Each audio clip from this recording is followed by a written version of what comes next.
नमस्कार, मी संकेत Deshpande, top news Marathi चॅनलमध्ये आपलं स्वागत। प्रसिद्ध स्टँडअप कॉमेडियन कुणाल कामरा याने नया भारत असा एक त्याचा शो जो आहे 45 मिनिटं 42 सेकंदाचा तो सादर केला। तो शो यूट्यूबवर देखील आला आणि या शो मध्ये त्यांनी अनेक राजकीय नेत्यांवर टीका टिप्पणी केल्याचं पाहायला मिळालं। राज्याचे उपमुख्यमंत्री एकनाथ शिंदे यांनी जे बंड केलं होतं त्या बंडावर देखील कुणाल कामरा याने भाष्य केलं। मात्र यानंतर शिवसैनिक आक्रमक झाल्याचं पाहायला मिळालं। त्यांनी कुणाल कामराच्या स्टुडिओची देखील तोडफोड केल्याचं आपल्याला पाहायला मिळालं होतं। या सगळ्यानंतर मुंबई पोलिसांकडून कुणाल कामराला 3 समन्स बजावण्यात आले।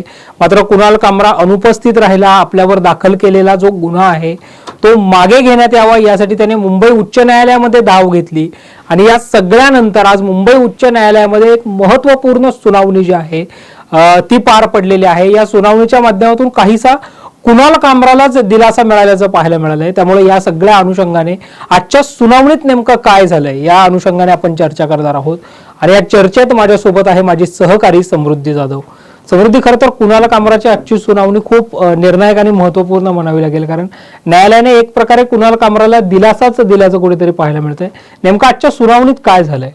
संकेत, आजची जर सुनावणी पाहिली तर ही आजची सुनावणी अतिशय महत्त्वाची होती, कारण या सगळ्याच प्रकरणात जर आपण पाहिलं तर प्रकरण प्रचंड ज्वलंत आहे आणि या सगळ्यामध्ये विशेष बाब म्हणजे कुणाल कामरा अजूनही पोलिसांच्या समोर आलेला नाहीये।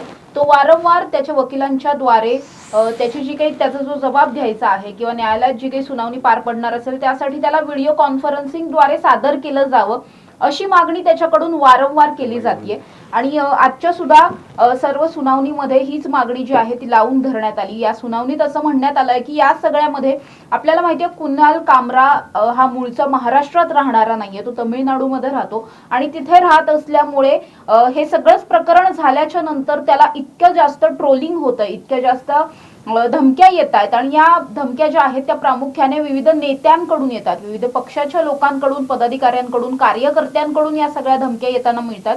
त्यामुळे या सगळ्या धमक्यांमुळे आपल्या जीवाला भीती आहे, धोका आहे।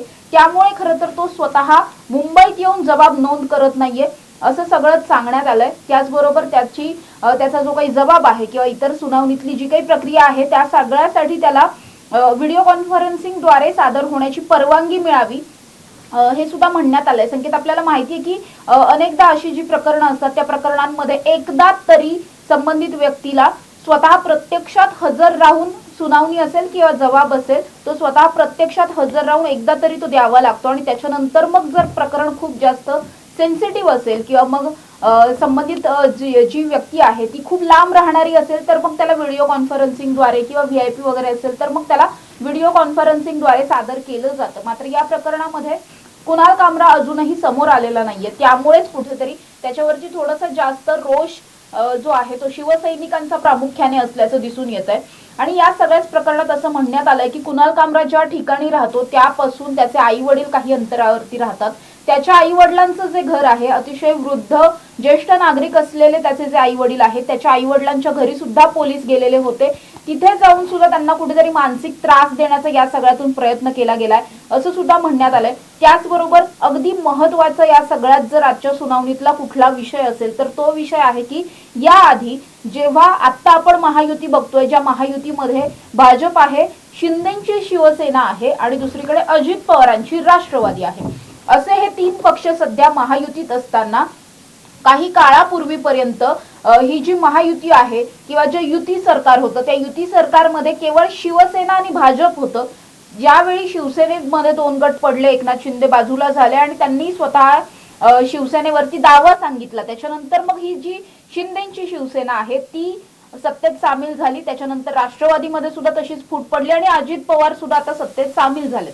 ज्यावेळी हे सगळे सत्तेत सामील झालेत आपण जर बघितलं तर अजित पवार जेव्हा या सत्तेमध्ये नव्हते तेव्हा स्वतः अजित पवारांनी सुद्धा अनेकदा एकनाथ शिंदेचा उल्लेख जो आहे तो गद्दार म्हणून केलेला आहे किंवा अनेक राष्ट्रवादीचे असे नेते आहेत किंवा इतर पक्षांचे सुद्धा कैक नेते आहेत.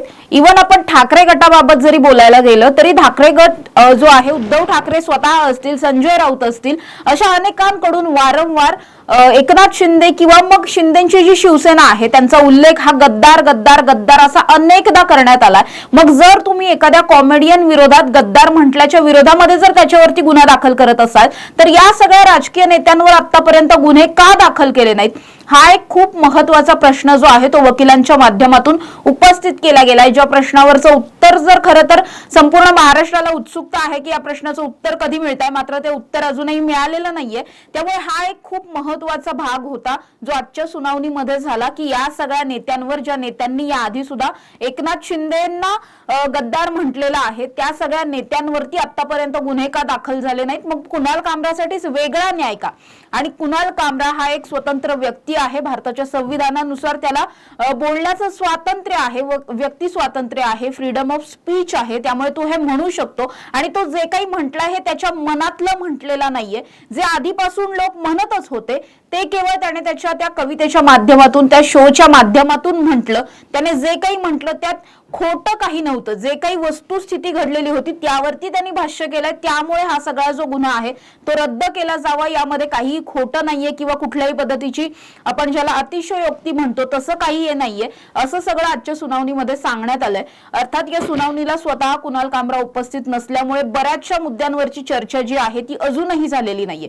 मात्र पुन्हा एकदा महत्वाचा विषय हाच ठरला या सगळ्यामध्ये. या सुनावणीत पार पडलेला महत्वाचा विषय तो म्हणजेच या सगळ्या राजकीय नेत्यांवरती जर गुन्हे दाखल झालेले नाहीयेत तर मग केवळ या एकाच व्यक्तीवरती गुन्हा दाखल करण्याची मागणी का, त्याच्याबरोबर इतके सगळे स्ट्रिक्ट ऍक्शन्स का घेतले जातात, आणि दुसरी गोष्ट त्याला जे काही धमक्या येत आहेत त्या धमक्या थांबवण्यासाठी काय प्रयत्न करणं अपेक्षित आहे, या सगळ्यावरती आज सुनावणीमध्ये बोलणं झाल्याचं पाहायला मिळत आहे. अगदी निश्चितच समृद्धी, मुंबई पोलिसांना सुद्धा मुंबई उच्च न्यायालयाने आज फटकारल्याचं कुठेतरी पाहायला मिळालं. कारण कुणाल कामराच्या जीवाला धोका असताना मुंबई पोलिसांकडून त्याला म्हणजे धमक्या आल्यानंतर मुंबई पोलिसांनी 3 समन्स बजावले आणि त्याला न्यायालयामध्ये हजर करण्याची गरज काय, मुंबई पोलीस तर तमिळनाडूमध्ये जाऊन सुद्धा त्याचा जबाब जो आहे तो घेऊ शकतात, असं देखील न्यायालयाने निरीक्षण नोंदवल्याचं पाहायला मिळालं.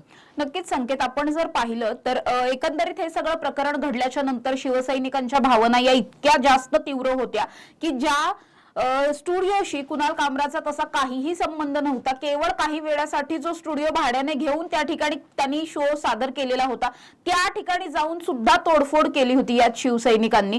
त्यामुळे ज्या गोष्टीशी कुणाल कामराचा काडी मात्र संबंध नाहीये, त्या जर गोष्टीचं हे शिवसैनिक किंवा जे पदाधिकारी आहेत, समर्थक आहेत, ते जर त्या गोष्टीची तोडफोड करू शकतात तर मग स्वतः कुणाल कामरा जर मुंबईमध्ये दाखल झाला तर त्याच्या जीवाला नक्कीच धोका असू शकतो. त्याच्याबरोबर काहीतरी अनुचित प्रकार घडू शकतो, आंदोलन होऊ शकतात, शाईफेक होऊ शकते किंवा मारहाण होऊ शकते, काहीही घडू शकतं. त्यामुळे आणि आपण बघतोय की या सगळ्या प्रकरणामध्ये संकेत अगदी महत्वाची बाब अशी आहे की अनेकांकडून उघड धमक्या देण्यात आलेल्या आहेत, अल्टिमेटम्स देण्यात आलेले आहेत, फ्लेक्सबाजी करून त्याला कुठेतरी अल्टिमेटम देण्याचा, इशारा देण्याचा प्रयत्न या सगळ्यात करण्यात आलाय. त्यामुळे जर उघड या गोष्टी केल्या जात असतील तर मग तो स्वतः इथे आला तर त्याच्या जीवाला अर्थातच धोका निर्माण होऊ शकतो. त्यामुळेच कुणाल कामराच्या बाबतीतल्या ज्या काही कायदेशीर प्रक्रिया पार पाडायच्या असतील त्यासाठी मुंबई पोलिसांनी तिथे जाणं अपेक्षित आहे, असं सुद्धा कोर्टाने आज सगळं जे आहे ते निदर्शनास आणून दिलेलं आहे. या सगळ्यात आता पोलीस काय भूमिका घेतात हे पाहणं तर महत्वाचं असणारच आहे. मात्र आपण बघतोय की अशा ज्या सेन्सिटिव्ह केसेस असतात त्या सेन्सिटिव्ह केसेस मध्ये काही वेळा अनेक गोष्टींमध्ये थोडेसे बदल केले जातात. जसं मी आधीही म्हटलं की कुठल्याही केसमध्ये अनेकदा असं पाहायला मिळतं की एखाद्या वेळेस आरोपीने स्वतः प्रत्यक्षात पहिल्यांदा तरी सादर व्हायचं असतं आणि त्याच्यानंतर मग व्हिडिओ कॉन्फरन्सिंगचा ऑप्शन ठेवला जातो. मात्र जर खूप जास्त व्हीआयपी प्रकरण असेल तर असं करणं सुद्धा अपेक्षित नाहीये. म्हणजे संकेत, आपल्याला हे सुद्धा माहिती आहे की पुण्यातल्या न्यायालयामध्ये आपल्याला माहितीये की राहुल गांधींच्या विरोधातली एक केस खरं तर चालू आहे. आपण या सगळ्याच प्रकरणामध्ये जर पाहिलं तर जे वकील आहेत त्यांचे, त्या वकिलांकडून सुद्धा इथे जर स्वतः राहुल गांधी आले तर त्यांच्या जीवाला कुठेतरी धोका निर्माण होऊ शकतो किंवा ते व्हीआयपी पर्सन आहेत, त्यांची तितकी सगळी पोलीस बंदोबस्त त्यांच्या बरोबर असतो, सिक्युरिटी असते, त्या सगळ्यामध्ये त्यांनी इथं येऊन मग न्यायालयातल्या सुनावणीला हजर राहणं हे तसं टेक्निकली शक्य नाहीये किंवा थोडंसं अवघड आहे. त्यामुळेच त्यांना व्हिडिओ कॉन्फरन्सिंगद्वारे सादर केलं जावं अशी मागणी करण्यात आली होती, विनंती करण्यात आली होती, जी विनंती आता कोर्टाने मान्य सुद्धा केलेली आहे. त्यामुळे काही प्रकरणांमध्ये असं होऊ शकतं, जर प्रकरण तसं असेल तर मग या प्रकरणात तसं का होऊ शकत नाहीये असा सुद्धा एक प्रश्न उपस्थित केला जातोय. अर्थात या सगळ्यावरती आता मुंबई पोलिसांची भूमिका खूप जास्त महत्वाची असणार आहे. तर दुसरीकडे कुणाल कामराच्या जीवाला भीती आहे, त्यामुळे तो सुद्धा कुठेतरी दहशतीत असल्याचं पाहायला मिळतंय. त्याचा जो शो आहे आपण बघतोय की त्याच्या शो वरती पूर्णपणे बंदी घालण्यात आलेली आहे. आपण जर पाहिलं तर संकेत, कुणाल कामरा हा असा कॉमेडियन आहे ज्याचं आणि कॉन्ट्रोवर्सीचं खूप जवळचं नातं राहिलेलं आहे. वारंवार तो पॉलिटिकल कॉमेडी करत असतो आणि त्याच्यामुळे या आधी सुद्धा तो अनेकदा अशाच पद्धतीने चर्चेत आलाय किंवा अडचणीत आलेला आहे. त्यामुळे आता जरी हे प्रकरण झालेलं असलं तरी या प्रकरणामध्ये कुणाल कामराने अजूनपर्यंत माफी मागितलेली नाहीये, ही सगळ्यात महत्वाची गोष्ट. म्हणजे या सगळ्यामध्ये जे गुन्हा दाखल करणारे आहेत, तक्रारदार आहेत, त्यांनी सुद्धा उघडपणे फ्लेक्सबाजी करत हे अल्टिमेटम दिलेलं होतं की कुणाल कामराने जाहीर माफी मागावी. मात्र आपण जे काही बोललोय त्यात काही खोटं नाहीये किंवा काही चुकीचं नाहीये, जी वस्तुस्थिती होती तीच मी मांडलेली आहे, त्यामुळे माफी मागणार नाही असं थेटपणे कुणाल कामराने सांगितलं. आणि त्यामुळे या भावना ज्या आहेत शिवसैनिकांच्या किंवा शिंदेच्या समर्थकांच्या, त्या अजूनही खूप जास्त उद्विग्न असलेल्या पाहायला मिळतात. त्यामुळे त्याच्या जीवाला धोका निर्माण होऊ शकतो. त्यामुळेच मग मुंबई पोलिसांनी कुठेतरी थोडंसं कायद्याच्या दृष्टिकोनातून सुद्धा विचार करून आणि आत्ताची जी काही परिस्थिती आहे त्यामध्ये काही अनुचित घडू नये या दृष्टिकोनातून सगळा विचार करून पुढची जी भूमिका आहे ती घेणं महत्वाचं असल्याचं कोर्टाने सुद्धा सांगितलंय. अगदी निश्चितच समृद्धी, या सगळ्या प्रकरणामध्ये जर आपण पाहिलं तर अंधेरी पूर्वचे जे आमदार आहेत मुरजी पटेल, त्यांनी खरं तर कुणाल कामरावर गुन्हा दाखल करण्याची याचिका जी आहे ती केली होती आणि तीच याचिका रद्द करावी अशी कुणाल कामराची मागणी आहे. त्याने उच्च न्यायालयामध्ये धाव देखील घेतलेली आहे. आणि राहिला मुद्दा माफीचा, तर कुणाल कामराने एक पत्रक त्याच दिवशी काढलं होतं ज्याच्यामध्ये तो म्हटलं, न्यायालयाने जर सांगितलं तर आणि तरच मी माफी मागेन, नाहीतर माफी मागण्याचा विषयच येऊ शकणार नाही. आता पुढची जी सुनावणी होऊ शकते त्याच्यामध्ये आजच्या सुनावणीच्या अनुषंगाने काय होऊ शकतं असं तुला वाटतं?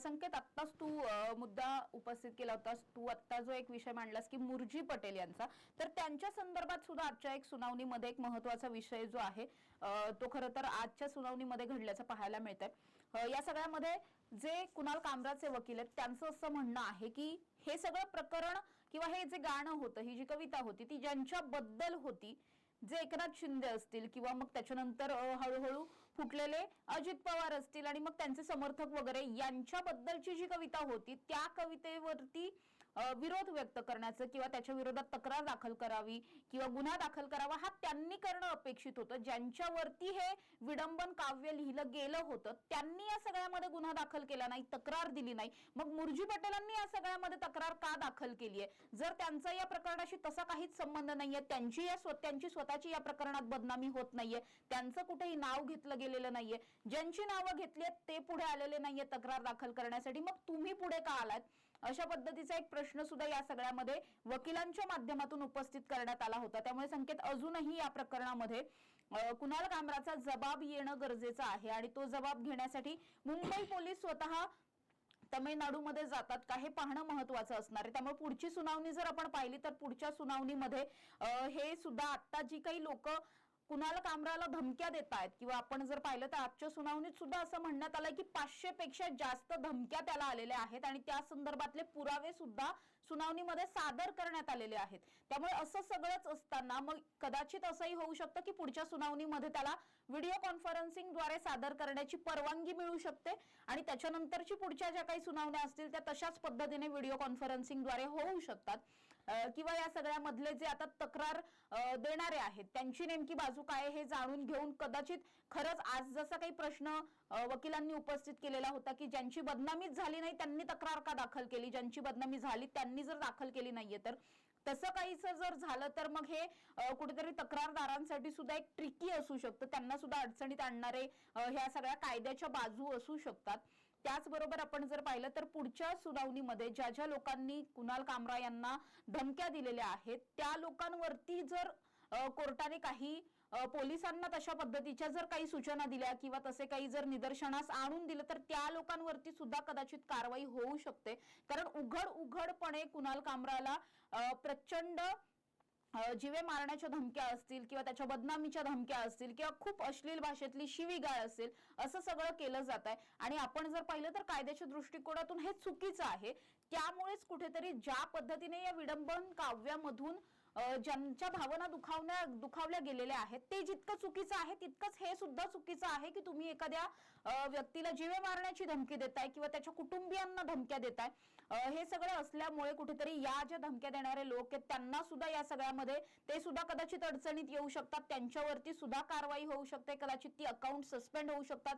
ज्या धमक्या सोशल मीडियावरून आलेल्या आहेत किंवा ज्या प्रत्यक्षात धमक्या आल्या त्यांच्यावरती सुद्धा कारवाई होऊ शकते. त्यामुळे सगळ्यात पहिलं तर मुंबई पोलीस हे कुणाल कामरापर्यंत स्वतः पोहोचतात का हे महत्वाचं असणार आहे आणि त्यानंतर मग पुढच्या सुनावणीत काय होतं हे पाहावं लागेल. निश्चितच समृद्धी, आजची सुनावणी अतिशय महत्वपूर्ण मानावी लागेल आणि काहीसा कुणाल कामराला दिलासा देखील या सगळ्याच्या निमित्ताने मिळालेला पाहायला मिळतोय.